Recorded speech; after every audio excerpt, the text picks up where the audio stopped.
Hello my beautiful friend, it's King Gabriel here again.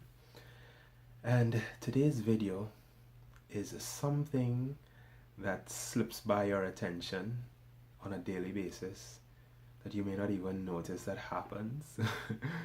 Right? It's about something that slips by your attention, and it's a natural thing that happens for us, by the way, right? But it goes unrecognized by most. So two people fall in love, right? Or they think they fall in love. They look on each other at the beginning, and as they look at each other, their pupils dilate. They open up, and it looks like they're almost soaking each other up, totally taking each other in. Something has happened, and that something that has happened goes unrecognized, right? That's what I want to talk about today. Why do our pupils dilate when we first meet each other? And sometimes when a person is really listening to someone else or really involved in interacting with them, their pupils dilate. Now, they say that when you like someone or when you have an attraction for someone in some way, that the pupils open up, right? And that opening up is almost like you feel so comfortable and so relaxed that you almost relax down to the level of opening your eyes to accept this person's essence. And on one level, that is true. The other part of it that people don't recognize is this. If you were in a deep meditation and you were focused inwards on whatever your vision is, your pupils would also dilate, because they're not fixated on one thing and the eyes are not looking in there to try to focus. There is a relaxed focus happening. And so the thing that happens that I'm leading up to is this.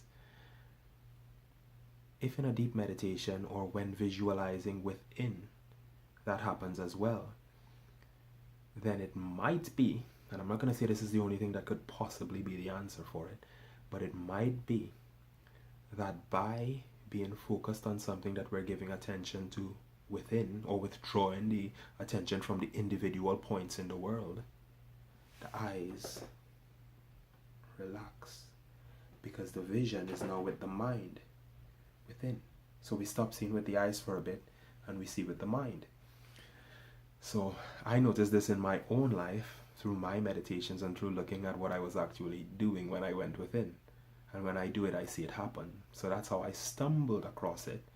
But then I realized too that when doing that and coming away from it, the result for the people that I interact with, and again, you can either accept or reject this, really doesn't matter. I'm here for the people that are willing to try it. So in interacting in that way, the people that were on the other end of it started to have positive outcomes, which I view as miracles. Just sharing love, that interconnectedness, and sharing that connection, knowing that it's one, not looking at things as separate and divided things, understanding life from a different perspective. And so what I've come to on it is that what slips by our awareness on a daily basis is that we all have the ability to do these things for each other. When couples first fall in love, why do they feel so euphoric? Yes, they've fallen in love with the body in front of them, but the moment that they go into that open-minded state and they open up, for that one instant when they're deeply in love, they almost see beyond the body. And for that instant that they forget that that person is encapsulated in a body. In their mind, they're not a body. They're this wonderful essence. So they see a truer picture of what that person is than your average person who's judging based on the body would see. And that allows good things to come forth, good energy to come forth from both. And these are things that we can work with, that we do work with, by the way. Most healers will know something of this or have an idea of how to let this happen on their own, right? Because these things come to you when you open up to it. So part of it is understanding that not seeing somebody as the body sets them free from the body in your mind, which grants them their proper place in your mind, and that itself is almost a miracle creating tool, right? Not that we create them ourselves, but just understanding and listening to that person as what he or she really is allows this space for that person to show up in the way that they naturally would show up. You know, you go around some people and you feel relaxed and you feel good and you feel free. And then other people, as soon as you're in their presence, it's almost like you find yourself being all different. And sometimes we don't understand why.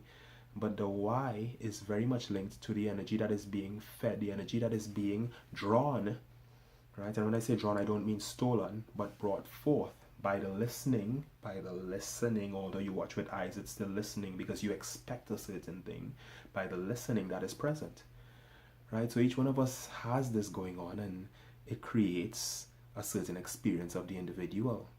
Most people don't realize it, but they hear what they are through a person. They do not hear what that person is.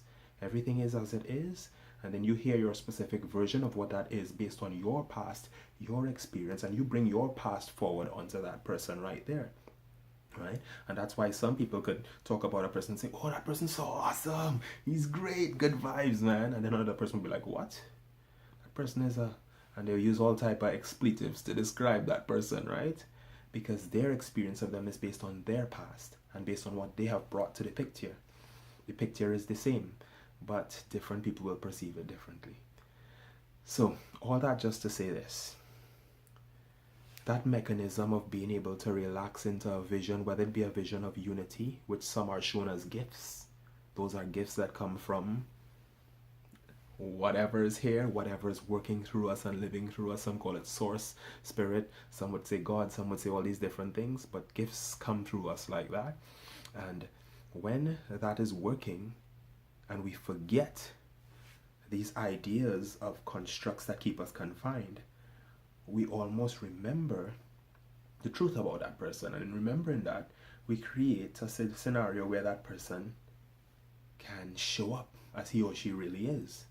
Right? And that's what we do for each other. So lovers do it naturally at the beginning, but then later on the perspectives bring it back to our body, and then they end up feeling disillusioned, and that's why we have chaos later on. But if they would continue to view each other in that way, it would always work, right? And the idea that we're able to do this allows us to take a different perspective on things, and if things are to come up that seem challenging, instead of closing down, shutting down, moving away, shouting, and all of these different things that we do to get across to try to influence over there, we'll turn it back in here. And in turning it back inward, we'd be able to see, oh, the world is one. There is only one thing happening. There is me, and there is me. And then interacting with the world will be a different experience. We won't interact in a vengeful or attacking way. But it takes some patience and practice, just like we've practiced the other way. So I know all this is theoretical, and it seems theoretical, but it's practiced by me, and I know that it works. So you don't have to take my word for it. Try it on, see how it works, see if it shifts your mind. Your mind is the most powerful thing that there is. If your mind shifts, then everything else shifts. Try it on, right? So that's what I wanted to say today. Hope you enjoy, hope you apply. Eternal love and infinite peace. Check out the links that I leave and we'll be in contact. Okay? Eternal love and infinite peace.